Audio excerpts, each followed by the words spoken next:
Hello my dear friends, एक बार फिर से आप सभी का स्वागत है निम्बस लर्निंग के ऑनलाइन प्लेटफॉर्म पर पावर्ड बाय इंजीनियर्स एकेडमी। दोस्तों, जैसा कि आपको पता है कि आरआरबी जेईई सीवीटी 1 की जो आंसर की वो आउट हो चुकी है, लेकिन कुछ क्वेश्चन ऐसे हैं दोस्तों जिनके ऊपर जो है अपन ऑब्जेक्शन जो है उठा सकते हैं। तो वही ऑब्जेक्शनेबल क्वेश्चन जो है उसके बारे में आज अपन इस वीडियो में चर्चा कर रहे हैं साथियों। तो जो पहला क्वेश्चन यहाँ पर दिया गया है कि अभिक्रिया कराई गई है बेटा, किसके साथ में कराई गई है? जिंक की कॉपर सल्फेट के साथ में कराई गई है, जहां पर जिंक सल्फेट बना है और कॉपर भी यहां पर आया हुआ। तो यहां पर पूछ रहा है कि जिंक का क्या होगा। तो भैया देखो, यहां पर जिंक का क्या होगा, तो जिंक का ऑक्सीकरण होता है। बिल्कुल सही है दोस्तों, जैसे कि अपन एक बार यहां पर लिख देते हैं। ठीक है भाई, जिंक की क्रिया करा रहा है कॉपर सल्फेट के साथ में, प्लस यहां पर बन रहा अपन का जिंक सल्फेट प्लस कॉपर। तो दोस्तों ये कह रहा है जैसे कि जिंक का यहां पर क्या हुआ है, तो जिंक का यहां पर क्या हुआ है ये यहां पर कह रहा है। तो एक बार देखिए दोस्तों, यहां पर थोड़ा सा गौर करना है कि जब भी कोई अकेला एलिमेंट होता है तो उसका ऑक्सीडेशन नंबर क्या होता है? 0। लेकिन जब यहां पर ये अकेला नहीं है, अब यहां पर किसके साथ में जुड़ गया है? सल्फेट के साथ में। तो यहां पर क्या होगा दोस्तों, देखो यहां पर जो जिंक है, यहां जो है इसकी ऑक्सीडेशन नंबर जो है वो बढ़ जाएगा, +2 हो जाएगा। अब ऑक्सीडेशन नंबर जो है वो इंक्रीज हुआ है। क्या हुआ दोस्तों? यहां पर ऑक्सीडेशन नंबर इंक्रीज हुआ है। तो देखो हुआ तो है, तो यहां पर देखो क्वेश्चन के जो ऑप्शन है उनको एक बार देखो। जिंक का ऑक्सीकरण बिल्कुल हुआ है, ठीक है, जिंक में कोई परिवर्तन नहीं होगा, ये तो वैसे ही गलत है। ठीक है दोस्तों, अब ये कह रहा है कि जिंक इलेक्ट्रॉन खो देता है और जिंक का अपचयन होता है, तो ये तो है ही नहीं, ये भी सही नहीं है। लेकिन यहां पर देखो इसका एक और ऑप्शन जो है बेटा वो सही हो सकता है, और वो कौन सा है कि जिंक जो है वो इलेक्ट्रॉन खो देता है। ठीक है, तो एक ऑप्शन यहां पर ये भी सही हो सकता है, क्योंकि दोस्तों देखो Zn जो है, ठीक है, अब यहां पर Zn क्या करेगा, आपको पता है कि भैया Zn++ बनाएगा। अब Zn++ बनाएगा, 2 इलेक्ट्रॉन जो है वो यहां पर खोएगा। तो अब यहां पर ये भी लिख सकते हैं ना अपन लोग कि जिंक जो है वो इलेक्ट्रॉन खोता है। तो यहां पर देखो एक ऑप्शन तो है ही, लेकिन दूसरा ऑप्शन ये भी सही हो सकता है। तो यहां पर बिल्कुल दोस्तों इस क्वेश्चन के 2 आंसर दिख रहे हैं। ठीक है भाई, अब अगला जो क्वेश्चन है वो क्या कह रहा है, वहां पर थोड़ा सा ध्यान दीजिए कि अमोनियम डाइक्रोमेट को गर्म करने पर क्या बनता है। ठीक है दोस्तों, तो देखो अब अमोनियम डाइक्रोमेट ले लेते हैं, NH4 होल्ट वाइज Cr2O7। ठीक है दोस्तों, अब अमोनियम डाइक्रोमेट आ गया अपने पास में। अब ये क्या कह रहा है कि अमोनियम डाइक्रोमेट को गर्म करो। अब भैया इसको गर्म कर लिया, ये लो भाई। ठीक है भाई, इसको अपन क्या कर रहे हैं, गर्म कर रहे हैं। अब क्या बनेगा, तो यहां पर देखो मैंने कई बार इन क्वेश्चनों को आपको समझाया मेरे साथियों। ठीक है, तो यहां पर ठीक है क्रोमियम ऑक्साइड बन जाएगा, नाइट्रोजन जो है दोस्तों यहां पर बन जाएगी, और जल भी इधर निकल करके सामने आएगा। ठीक है भाई, सही है अभी, ठीक है रिएक्शन, हाँ बिल्कुल सही है साथियों। ठीक है, अब यहां पर ध्यान रखना है कि ये कह रहा है कि अमोनियम डाइक्रोमेट को गर्म किया तो यहां पर क्या बनेगा। तो दोस्तों यहां पर देखो इसने ऑप्शन को क्या सही माना है कि नाइट्रोजन, ऑक्सीजन और क्रोमियम ऑक्साइड। ठीक है भाई, नाइट्रोजन, ऑक्सीजन और क्रोमियम ऑक्साइड को सही माना। तो दोस्तों यहां पर ऑक्सीजन कहीं दिख रही है क्या आपको? ठीक है, तो ये तो ऑप्शन सीधा सा ही यहां पर गलत है। अब ये क्या कह रहा है कि क्रोमियम ऑक्साइड और जल। भाई देखो ये ऑप्शन क्रोमियम ऑक्साइड ये रहा और जल ये रहा, ये ऑप्शन यहां पर अपन सही मान सकते हैं इसको। ठीक है दोस्तों, अब अगला क्या कर रहा है, क्रोमियम ऑक्साइड और नाइट्रोजन। क्रोमियम ऑक्साइड और नाइट्रोजन ये भी सही हो सकता है भाई। ठीक है, क्रोमियम और ऑक्सीजन, भाई ये तो बिल्कुल ही गलत है। तो ये 2 ऑप्शन जो है इसके सही हो सकते हैं, ये ध्यान रखना है। ये तो बिल्कुल ही गलत है, क्योंकि बेटा यहां पर ऑक्सीजन जो है वो आई ही नहीं है, नाइट्रोजन आएगी, ये ध्यान रखना है। ठीक है भाई, अब भाई ये इसको देखें देखो जल तो है ही ना, यहाँ पर रिलीज हो रहा है, तो ये भी हो सकता है ऑप्शन में, और नाइट्रोजन भी रिलीज यहाँ पर। तो ये इन दोनों को ऑप्शंस को अपन सही मान सकते हैं, ये तो बिल्कुल गलत है। ठीक है भैया, अब आगे का जो क्वेश्चन है, अब आगे का क्वेश्चन दे रखा है कि भैया निम्नलिखित में से कौन सी एक सजातीय श्रेणी है। भैया होमोलोगस सीरीज का एक क्वेश्चन यहां पर पूछा गया है। जैसा कि मैंने आपको कई बार समझाया है, एल्केन एल्कीन वाली जो श्रेणियां हैं उनका फॉर्मूला क्या है, देखो तो CnS2n+2। यहां पर यदि अपन बनाए तो ये बनेगा CH4 C2H6 C3H8। ठीक है दोस्तों, यहां पे बढ़ता जाएगा मामला। अब एक यहां पर दे रखा है एल्कोहल का भी दे रखा है दोस्तों, C3H7 वाला। तो मैंने देखो एल्कोहल का भी फॉर्मूला बताया है, CnH2n+1, इसके साथ में OH और लगा दो। ठीक है भाई, क्या लगा दो दोस्तों? OH और लगा दो। तो यहां पर देखो कई बार मैंने ये चीज आपको समझाई भी है, तो यहां पर ये बन जाएगा देखो CH3OH, ठीक है, C2H5OH, C3H7OH, C4H9OH। ठीक है भाई, इस तरीके से आगे बढ़ते जाएंगे। अब यहां पर देखते हैं निम्नलिखित में से कौन सी एक सजातीय श्रेणी नहीं है।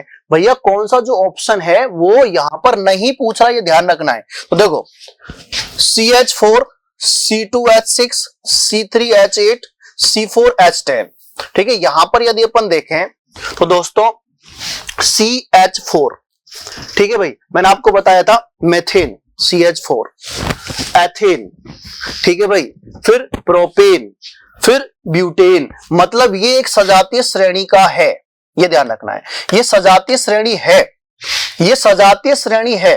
ठीक है, अब इसमें देखते हैं इधर है क्या नहीं है सजातीय श्रेणी बेटा। C3H7OH, C4H9OH, मतलब देखो 3 दूनी 6, डबल से एक ज्यादा है, डबल से एक ज्यादा है, डबल से एक ज्यादा है, डबल से एक ज्यादा है या नहीं है, 6 दूनी 12 और 1 13, तो यहाँ पे घट रहा है, इसका मतलब ये सजातीय श्रेणी नहीं है। ठीक है भाई, अब यहाँ पे देखो C2H2, C2H4, C3H6, दो देखो यहां पर डबल से 2 कम है, यहां पर डबल है, यहां पर डबल है, यहां पर डबल है, इसका मतलब ये भी नहीं है। ठीक है भाई, ये भी नहीं है, क्योंकि देखो यहां पर यदि अपन चले तो 2 दूनी 4, 3 दूनी 6, 4 दूनी 8, यहां पर गलत है भाई। ठीक है, थोड़ा सा। अब यहां की बात करें अगले की, C2H4 डबल, फिर डबल का +2, अब फिर ये डबल और ये फिर डबल, इसका मतलब ये भी नहीं है। तो देखो दोस्तों यहां पर जो है निम्नलिखित में से कौन सी सजातीय श्रेणी नहीं है, तो 3 ऑप्शन जो है यहां पर दे रखे हैं दोस्तों। ठीक है भाई, अब इसने माना किसको है? ठीक है भाई, यहां पर यदि अपन बात करें तो इस जगह की,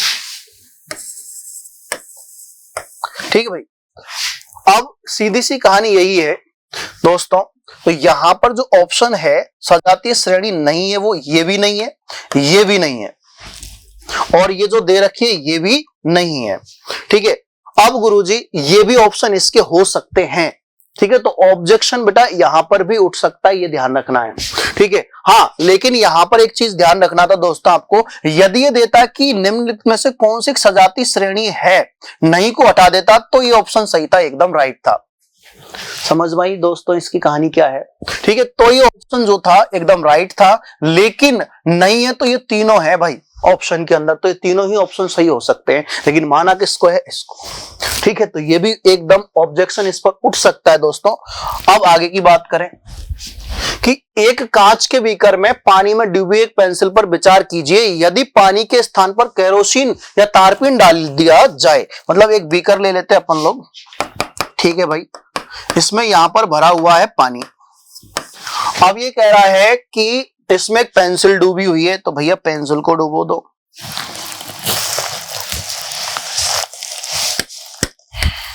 ये लो भाई, यहां से एक पेंसिल जो है वो आ रही है,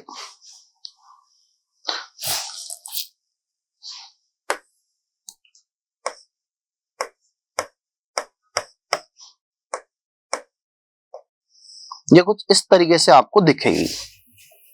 ठीक है भाई, मुड़ी हुई दिखाई देगी, यहां से ये मुड़ रही है। अब कह रहा है कि भैया पेंसिल पर विचार कीजिए, यदि पानी के स्थान पर केरोसिन या तारपीन, भाई इसका स्थान चेंज कर दो। पानी की जगह पर अपन ने क्या रख दिया? इस जगह पर केरोसिन, केरोसिन बदल दिया है अब। ठीक है भाई, डाल दिया जाए तो क्या पेंसिल उतनी ही विस्थापित दिखाई देगी? भैया पेंसिल विस्थापित जो है कितनी दिखाई देगी यदि केरोसिन की बात करें? तो देखो बेटा, मैंने कई बार आपको बताया है कि जब भी अपन ऐसे क्वेश्चनों की बात करते हैं तो यहां पर जो है थोड़ा सा आपको लगाना पड़ेगा। देखो, यदि इसकी वास्तविक गहराई और आभासी गहराई को देखें तो देखो बेटा, यहां पर 2 पॉइंट आपको नजर आ रहे हैं, एक तो यहां पर और एक यहां पर। ठीक है, तो ये यहां से लेकर यहां तक जो गहराई है इसको अपन कहते हैं बेटा आभासी गहराई। ठीक है। और ये जो टोटल की जो गहराई है दोस्तों यहां से लेकर के यहां तक की, तो ये हो जाएगी इसकी वास्तविक गहराई, ठीक है, यहां तक, ठीक है। और ये है इसकी आभासी गहराई। तो ये जो दोस्तों वास्तविक गहराई की बात कर रहे हैं अपन लोग, ठीक है। अब मान के चलते हैं यदि अपने को आभासी गहराई निकालनी है दोनों के अंदर, तो इनका अपवर्तनांक पता होना चाहिए, जो कि मैंने आपको बताया था। अपवर्तनांक को म्यू से प्रदर्शित करते हैं, रिफ्रैक्टिव इंडेक्स म्यू, ठीक है। अब बेटा अपवर्तनांक के बारे में देखो, मैंने कई बार ये भी बता रखा है कि अपवर्तनांक जो है दोस्तों सभी का, मैंने एक बार लिखाया भी था कि पानी का जो अपवर्तनांक होगा वो रहेगा 1.33, ठीक है। और केरोसिन का अपवर्तनांक क्या रहेगा 1.4, ठीक है। ये ध्यान रखना है बेटा आपको। क्लियर है कहानी, ठीक है। अब आगे की बात करते हैं कि अब आभासी गहराई निकालनी है। तो देखो बेटा आभासी गहराई के लिए अपने क्या करना है कि वास्तविक गहराई में किसका भाग दे देते हैं अपन, अपवर्तनांक का दे देते हैं। अब मान के चलो वास्तविक गहराई यहां पर अपन ले रहे हैं 10 सेंटीमीटर, कितनी ले रहे बेटा 10, तो यहां पर देखो 10 बटा हो जाएगा 1.33, इधर हो जाएगा 10 बटे 1.44। तो फाइनल यदि आंसर की अपन बात करें, यहां पर जो फाइनल आंसर आएगा, यहां पर देखें तो 7.5 और यहां पर आएगा तो 6.9, ठीक है भाई। अब ये क्या कह रहा है, यहां पर देखना है कि नहीं पेंसिल सीधी दिखाई देगी, भाई एकदम गलत आंसर है, पेंसिल सीधी दिखाई नहीं देगी, ठीक है भाई। हाँ विस्थापन समान होगा, भाई देखो विस्थापन समान है क्या, नहीं है भाई, विस्थापन नहीं है ना, इधर तो ज्यादा दिखाई दे रहा है ना, और इधर कैसा दिखाई दे रहा है, कम, ठीक है भाई। नहीं विस्थापन अलग अलग होगा, ठीक है भाई। हाँ यह पानी की तुलना में अधिक विस्थापित होगी, अधिक पानी की तुलना में कम विस्थापित है ना, ये भी नहीं है। हाँ भाई विस्थापन जो है दोस्तों यहां पर अलग अलग दिखाई देगा, ये देख लो कैसा दिखाई देगा, अलग अलग दिखाई देगा, ये ध्यान रखना आप, ठीक है भाई। विस्थापन समान कहां से होगा, विस्थापन समान नहीं होगा, ये ध्यान रखना है, अलग अलग दिखाई देगा, ठीक है भाई। अब आगे की बात कर रहे हैं, यहां पर माना क्या है कि पेंसिल सीधी दिखाई देगी, ये जो है ऑप्शन एकदम गलत है, ठीक है दोस्तों। ये ध्यान रखना है आपको, ये वाला ऑप्शन एकदम राइट रहेगा कि नहीं विस्थापन अलग अलग होगा भाई, ठीक है भाई, विस्थापन अलग अलग हो रहा है, आप देख सकते हो। अब आगे की बात करते हैं कि किसी विलयन का पीएच मान 8 है, यदि इसे समान आयतन वाले जल के साथ तनुकृत मतलब डाइल्यूट करते हैं अपन लोग, तो इसके पीएच पर क्या प्रभाव पड़ेगा, उदासीन हो जाएगा, पीएच समान रहेगा, घट जाएगा, या पीएच में क्या हो जाएगी, वृद्धि हो जाएगी। तो देखते हैं एक बार दोस्तों, ये कह रहा है कि किसी विलयन का पीएच मान 8 है, ठीक है भाई, इसे समान आयतन वाले, मान के चलो इसका आयतन अपन ने दोस्तों 10 ml ले लिया, इसका पीएच वैल्यू कितना है 8, इसका पीएच 8 है, समान आयतन वाले जल मतलब 10 ml है, और जल का पीएच कितना रहता है 7, ठीक है भाई।